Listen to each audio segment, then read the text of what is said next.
হ্যাঁ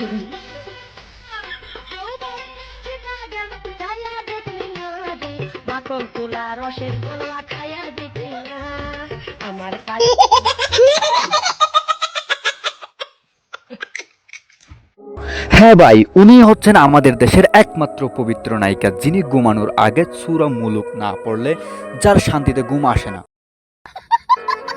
এতদিন আপনাদের পাপ মুক্ত নায়ক দেখিয়েছি, আজকে আপনাদেরকে দেখাবো পাপ মুক্ত নায়িকা, যিনি প্রতিদিন তার প্রোফাইলে হাদিসের পাশাপাশি কিছু খোলামেলা ফিকও আপলোড করে থাকেন।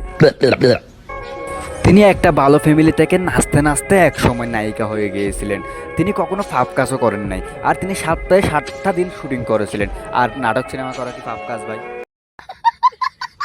তিনি এক ইন্টারভিউতে বলেছিলেন তার প্রেম নাকি সূরা মুলুকের সাথে। প্রেম যদি করতে হয় তা বিয়ের পরে করবে। তিনি ইন্টারভিউতে বলেছিলেন তিনি নাকি একটা ধার্মিক ছেলে পেলে তাকে বিয়ে করে ফেলবে। তিনি নাকি একটা ধার্মিক ছেলের অপেক্ষায় আছে।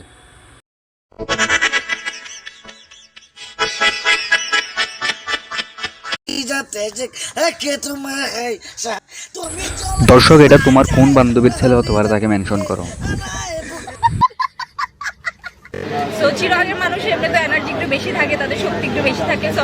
এতদিন পর নিজেকে নিয়ে একটু গর্ববোধ হচ্ছে। যাই হোক, চিটাগং এর নাম করছে, কোন চিটাগং এর মানুষ যেন তাকে কে দিছে সে ভালো।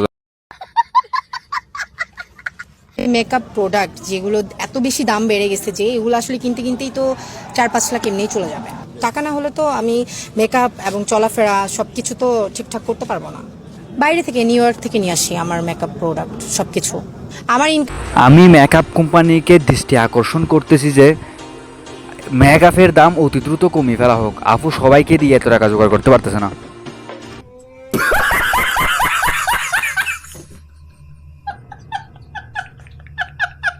আমরা যখন ছোট ছিলাম তখন আমাদের বাবা মা আমাদেরকে আদর করে কোলে নিত, আর যেহেতু এখন বড় হয়েছি বিয়ের পর জামাই কোলে নিবে এটাই তো স্বাভাবিক, তাই না? তো আমার কথা কিন্তু যুক্তি আছে। আসলেই তোমার কথায় অনেক যুক্তি আছে। বিয়ের পর জামাই কোলে নিবে এটাই তো স্বাভাবিক।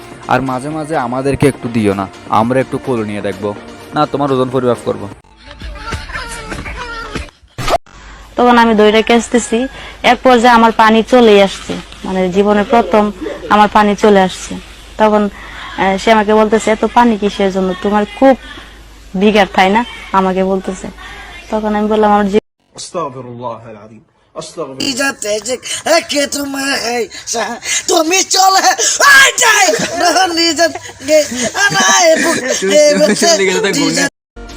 বান্ধবী শিখে রাখিও, তোমাকেও কিন্তু এভাবে টিকটক করতে হবে।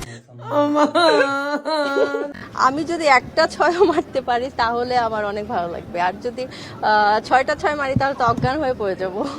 মানে কখনো তো খেলা হয়নি, আর প্রথমেই নেমেই যদি আমি 6 মারতে পারি তাহলে তো কোনো কথাই নেই, দেখা গেল ইন্টারন্যাশনাল টিমে আমাকে নিয়ে যাবে, ন্যাশনাল টিমে।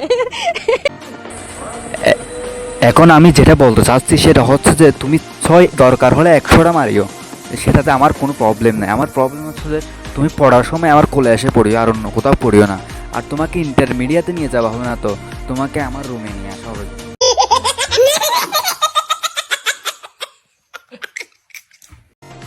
কিছুদিন আগে দেখলাম এই অভিনেত্রীকে এক মাইয়া প্রশ্ন করছে যে 2 হাত দিয়ে ধরে 2 ফাঁক কইরা এমনভাবে করে যেন বউয়ের গয়না সহ নড়ে। তোমাদের কাছে যদি এই উত্তরটা জানা থাকে তাহলে কমেন্ট বক্সে দ্রুত বলো। আস্তাগফিরুল্লাহ আল আযীম, আস্তাগফিরুল্লাহ, আস্তাগফিরুল্লাহ, আস্তাগফিরুল্লাহ, আস্তাগফিরুল্লাহ, আস্তাগফিরুল্লাহ, আস্তাগফিরুল্লাহ, আস্তাগফিরুল্লাহ।